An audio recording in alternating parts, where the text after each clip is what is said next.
What an extraordinary evening it is for me. I want to thank you, Piers, for your very generous, kind, and overly detailed remarks.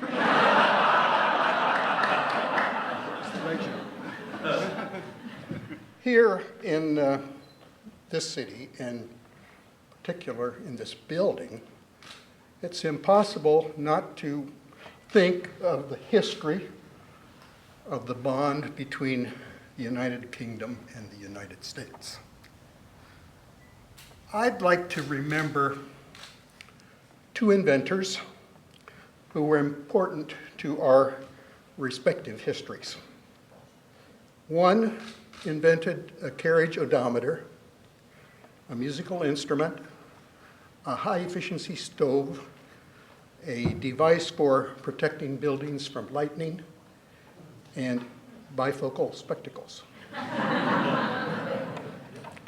The other invented a machine for copying sculptures, an improved oil lamp, a steam mangle, a device for copying letters, and a method of measuring distances by telescope. Both lived to the ripe old age of approximately 84, in days when life expectancy was about 35. Both were productive, and they were much admired during their lifetime. Both have units of electrical measurement named after them. The first was sent to the United Kingdom as a colonial agent to represent the interests of the citizens of the Pennsylvania colony. Apparently it was well received. He received an honorary doctorate in science from Oxford University and an honorary doctorate in laws from the University of St. Andrews.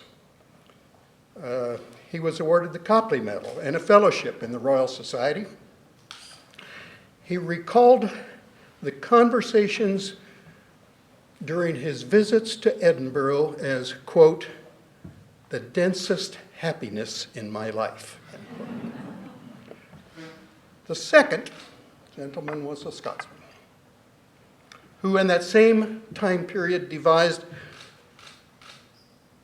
a series of improvements in generating and applying power. It's impossible to overstate the importance of his contributions. They were the foundation of the Industrial Revolution, which, among other things, gave people the opportunity to live where they wanted and work year-round, independent of the weather. He was elected a fellow of both the Royal Society of Edinburgh and the Royal Society of London. And in Michael Murray's book, Human Accomplishments, he and Thomas Edison were tied as the two most significant contributors to technology in all history. The two gentlemen, as you have no doubt already recognized, were Benjamin Franklin and James Watt. They're both well remembered, highly honored. By Watt's enormous statue in St. Paul's Cathedral, the inscription reads, quote, James Watt, who directing the force of an original genius, early exercised philosophic research in the improvement of the steam engine, enlarged the resources of his country, and increased the power of man.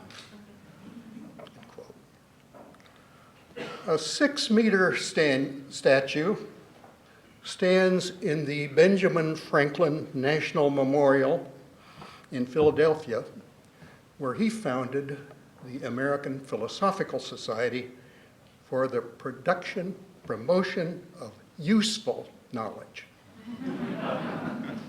Philosophers both they were, lovers of knowledge and wisdom, and doers. I believe they probably knew each other.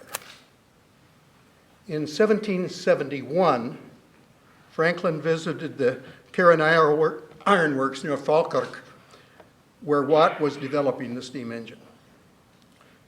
16 years later, back in the infant, but by then United States, he imported one or more of Watt's letter copying machines, which he immediately began to try to improve.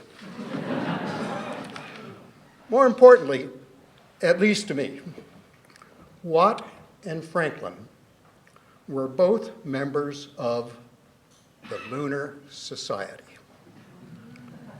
a small group of intellectuals who typically met in Birmingham.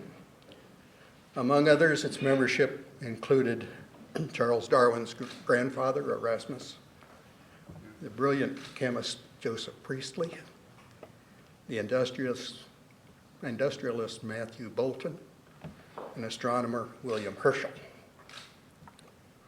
Watt was a frequent attendee and Franklin occasionally so, but I have not been able to determine whether or not they ever attended a meeting on the same evening.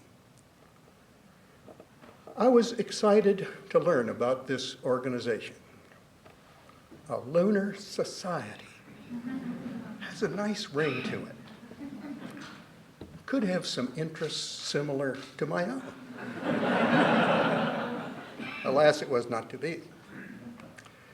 Late 18th century Birmingham did not have streetlights. And after conversation, whiskey, dinner, and claret, the road home would be most navigable when the moon was full. And so the monthly gathering at the time of the full moon acquired the name of the Lunar Society.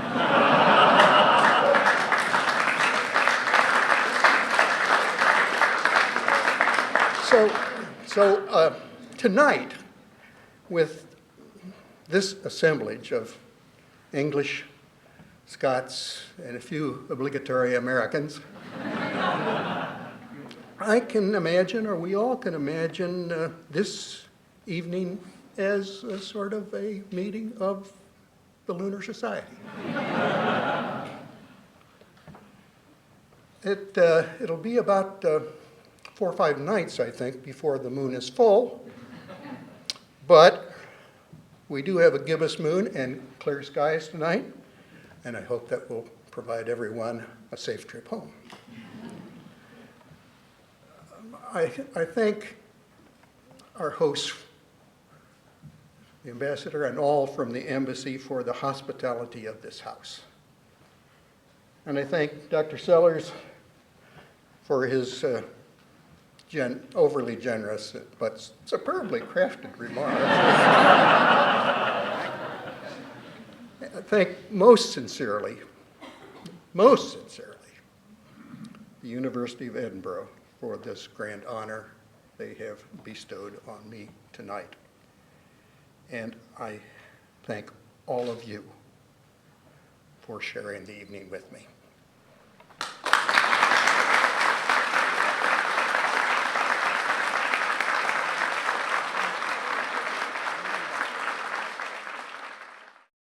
This production is brought to you by the University of Edinburgh.